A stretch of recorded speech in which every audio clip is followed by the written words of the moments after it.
Getting ready to leave, go down to Long Beach for the afternoon, and thought before I even left upstairs, my bedroom, I would just go ahead and take care of the video so I didn't have to worry about it for the rest of the day. Um, Last night, I had forgotten about doing the video, and I did it on 1968, and the challenges that our family faced that year and a hard Christmas. And I was thinking this morning, if we thought 1968 was hard, it was like 1969 tried to kill us. And I thought about the way we remember things and the way things actually were.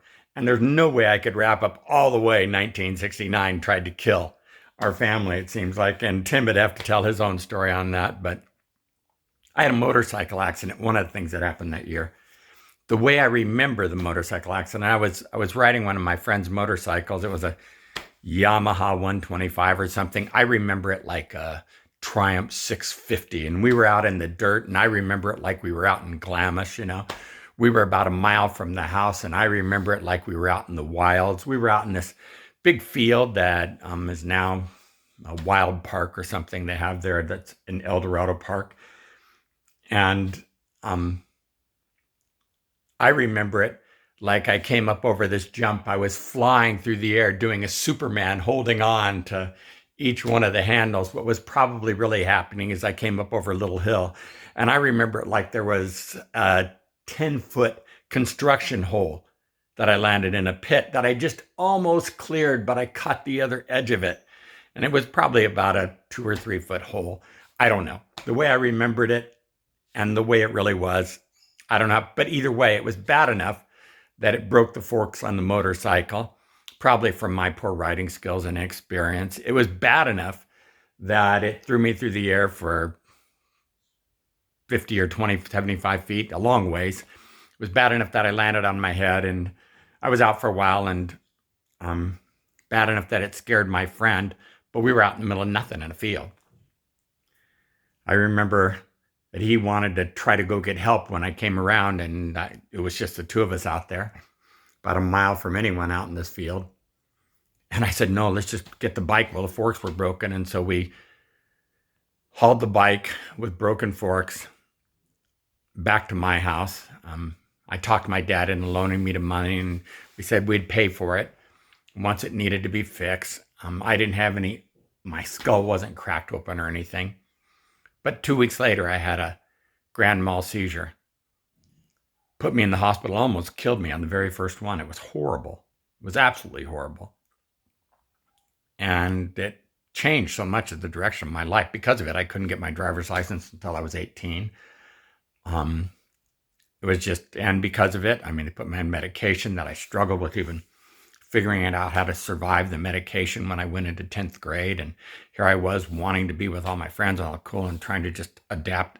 I'm on medication. I was on 3 different medications. And in the first weeks of being on 3 different medications, I don't mean like the first 12 weeks. I mean like the first 2 weeks, 3 weeks, just a week or 2 out of the hospital. And here I was now going to high school in 10th grade. And I thought to myself, this is going to kill me. I thought to myself, nothing worse could be happening to anyone in the world than what's happening to me. Well, 1969 ended up having other damaging and heartbreaking surprises in store for our family. And Christmas was still out ahead.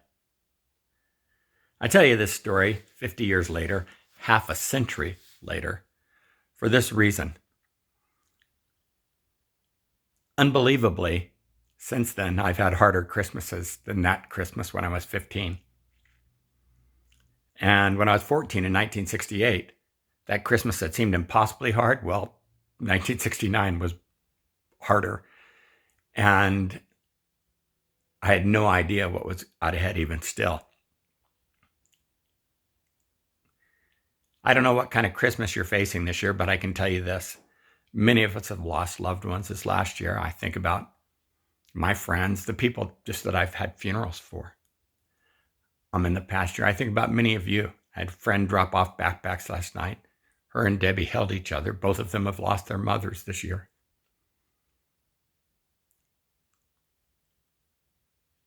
And I realize that going to Christmas isn't always easy when that person that we love so near and so dear to us, it's the very first Christmas that they're not with us.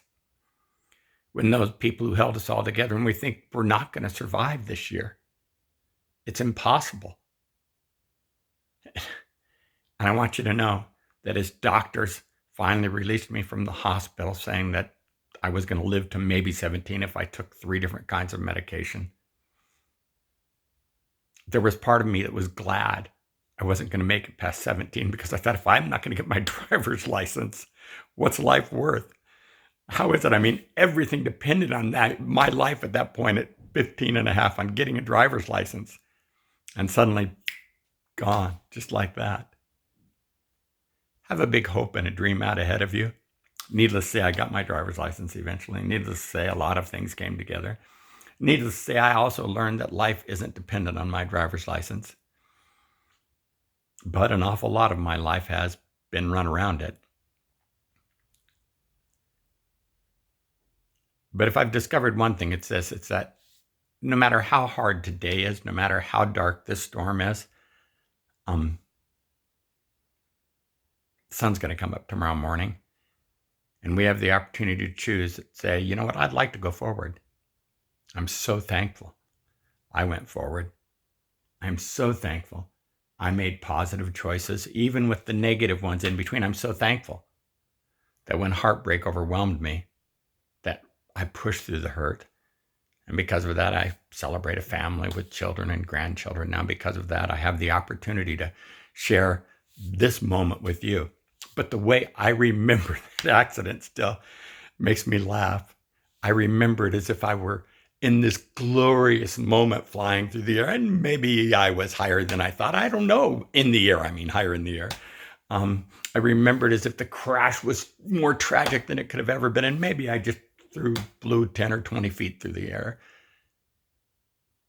But the stupidity of it all, outriding in an area we weren't familiar with, on a construction site, not looking at it, and then when things went wrong, blaming everyone else. When you come into the heartbreak of this year, don't blame anyone. Understand that life is filled with necessary losses. Understand that life is filled with heartbreak, but it's also filled with hope. It's filled with joy. It's filled with children who want to hug us and embrace us and hold us. It's filled with friends who want to be together. I had the opportunity to invite some friends to come be with us this Christmas. I'm really hoping they do. Invite some people to be with you.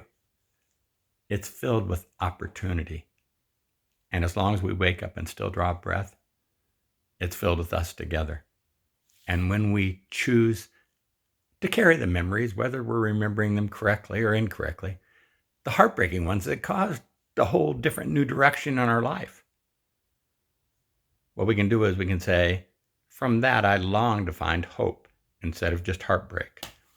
And from that, I believe that in this moment today, I can be the miracle instead of just falling down into mediocrity. And wouldn't you rather live a miraculous life than one that's controlled by the mediocre? We're driving into Long Beach today to see old friends. And when I say old, I mean 91 and 99, to be years old, to be able to say Merry Christmas. We're going to take some Christmas cookies. I haven't had any yet this year. I'm going to have some today.